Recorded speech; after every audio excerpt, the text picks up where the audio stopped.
The following story is true. I don't expect anybody to believe me, but it's true.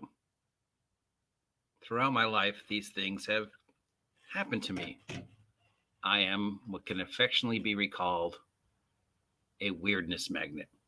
I don't have good luck. I don't have bad luck. I have weird luck.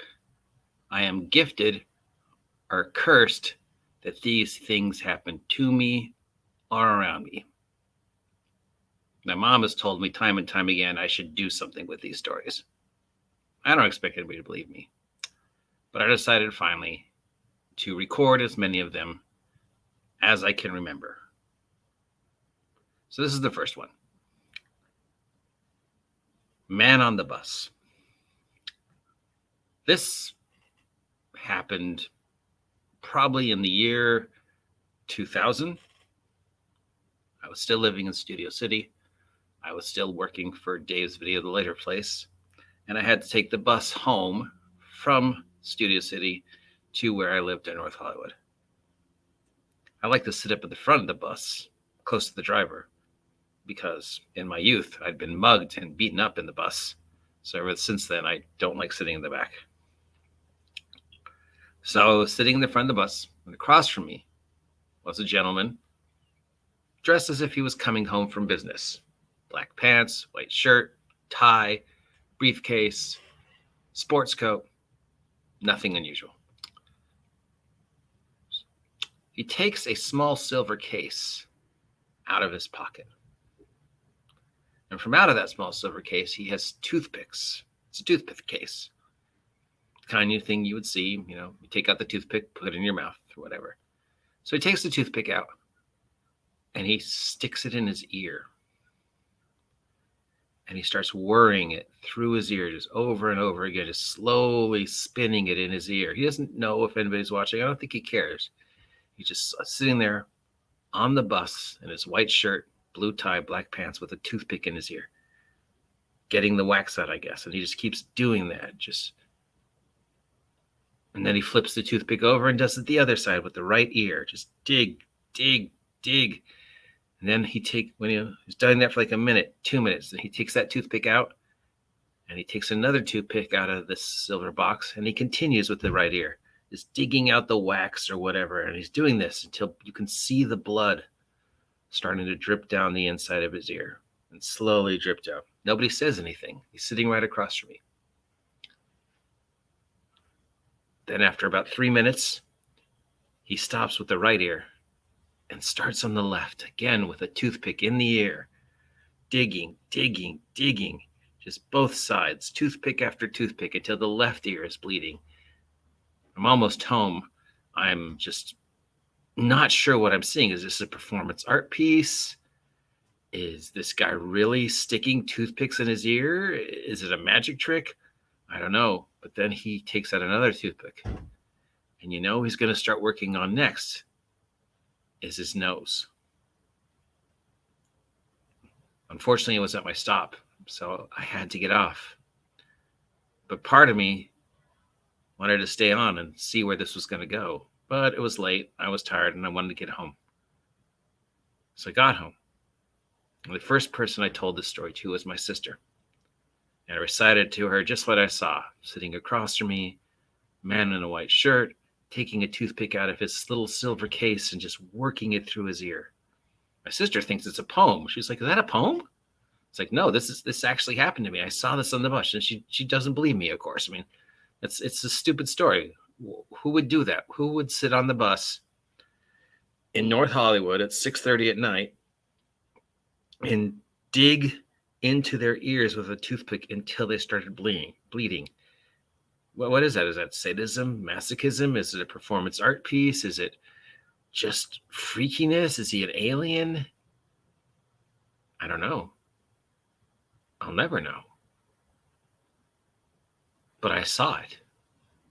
And when I told my mom, she's just like, "You need to write these things down. You need to tell people these stories." So for some reason the other day, I was thinking about that story and thinking about that man and thinking about that man sticking the toothpicks in his ear and just digging them into his ear until he bled in his white shirt and his black pants and his blue tie, and just wondering still, 20, 30 some odd years later, why? Is this some weird fetish? Was he getting off? Was it a sex thing? Was it a performance art piece? Was it a magic piece? Was it just somebody who'd lost their mind? I never saw him on the bus again, and I took that bus home almost every night. So either he got on an earlier bus or later bus, or maybe it was just a ghost, a spirit, a one-time thing, an alien. I don't know. But I was thinking about him. I was thinking about all these stories, these things that just happen to me over and over again. No rhyme, no reason. I just see them. And it's not like they're unusual. I think they happen all the time. I think just most people don't notice them, or they don't happen to them.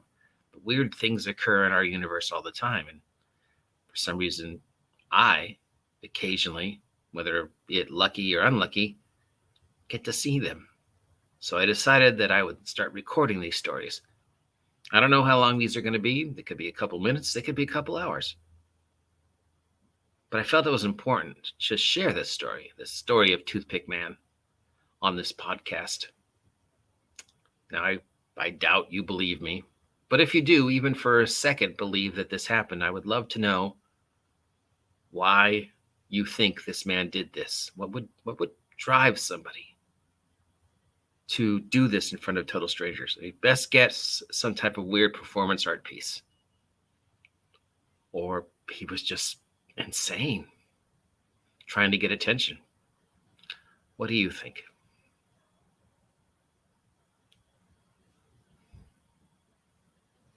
And now some weird trivia. What do you think is the largest living life form on the planet Earth? Do you think it's the gray whale? Perhaps you think it's a tree. Maybe you're educated enough to think it's a giant squid, or the very rare and elusive devil Portuguese mantis. What is it? Portuguese mantis thing, whatever. It's a jellyfish, and it's huge. It lives down in the Marianas Trench. It's gigantic. It's the largest jellyfish known. It's frightening how huge this jellyfish is. But anyways, the gray whale is not the largest species on the planet. Trees are not the largest living thing on the planet. Giant squids are not the largest living thing on the planet. And the devil jellyfish of the Marianas Trench is not the largest living thing on the planet. Nope, the largest living thing on the planet is a mushroom in Oregon, in the Blue Hills of Oregon. This mushroom is the largest single living organism on planet Earth. It is the size of 2 football fields and growing. You don't see it on the surface, obviously. It's all underground. You only see the pods coming out of the earth, the mushrooms, as we call them. But those are not the actual mushroom. The things we see coming out of the earth are basically the leaves of the mushroom organism. The mushroom organism mostly lives underground, and they can be huge. And this one is about the size of 2 football fields and continuing to grow. And the only reason they even knew about it is because it grew so large, it started damaging infrastructure. It started damaging pipes and underground wires and old things that had been underground since the gold rush, old railroad tracks. And it just kept growing and growing. And that's when they were like, what's making these pipes bend? What's making these electronic things go? What's bending these railroad tracks? And they dug up and they found it. And it just kept stretching. Currently, the land it lives on is sort of protected. I mean, nobody really wants to go up there and do anything with it because, it's just too high up in the hills. And, what do you really do with the land? And then you got to remove the mushroom. But eventually, sadly, someone will probably want to buy the land and do something with it. But for now, just so you know, the next time you're eating a salad, that the largest living organism on the earth is a mushroom.